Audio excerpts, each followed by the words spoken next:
Mais bonjour, mon nom est Caroline Deschênes, je suis conseillère en emploi support aux entreprises pour COFRE. Mais COFRE, l'acronyme se dit, en fait, c'est Centre d'orientation et de formation pour femmes en recherche d'emploi. On existe maintenant depuis 1982, donc on va fêter notre 30e anniversaire cette année. C'est des services d'orientation et d'aide à la recherche d'emploi qui visent à réintégrer les femmes sur le marché du travail.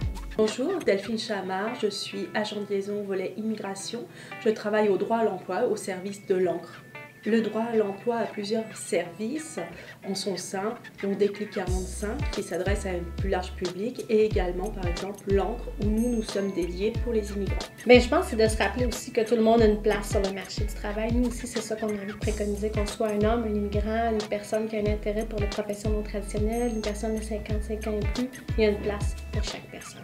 Pour la journée mondiale du travail, je pense que c'est aussi important que tout le monde à un moment donné se pose, que ça soit un jour férié ou simplement une journée pour réfléchir et qu'on puisse voir ce qui se passe dans d'autres pays, comment on travaille. Par exemple en Asie aussi, c'est une journée du travail peut-être férié, mais ça permet d'avoir une vision générale et peut-être aussi se dire soi-même, est-ce que moi dans mon travail je suis bien, comment aujourd'hui où j'en suis au niveau des avantages sociaux, etc. Je pense que c'est un regard qui est intéressant.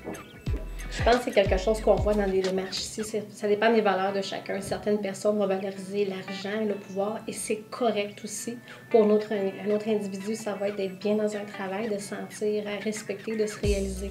Donc, pour chaque individu, c'est ça. Ici, on respecte les différences. C'est vrai que je dirais tout dépend à quel moment de sa vie on est. Parfois on a envie de faire de l'argent à une certaine époque de sa vie, mais avec une introspection, ce qui est fait aussi ici par rapport à l'orientation ou même par rapport aux immigrants qui viennent pas forcément chercher l'Eldorado, mais plus ils viennent chercher une qualité de vie.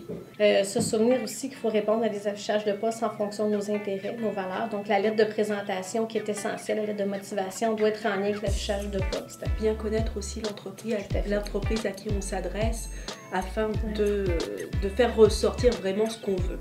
Au-delà de chercher sur Internet ou sur les journaux, je pense que l'important c'est d'en parler autour de soi et de voir ce qui se fait. Et le bouche à oreille est très important. Par exemple, pour les gens qui sont immigrants, c'est sûr qu'ils ne vont pas avoir de réseau, mais des organismes vont leur permettre de se créer un réseau et de pouvoir avoir des informations au cœur de l'actualité.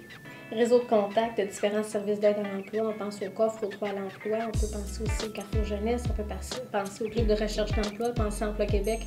À l'heure actuelle, il y a tellement de services qui existent pour aider les chercheurs d'emploi, tout à fait gratuit, donc il faut en profiter.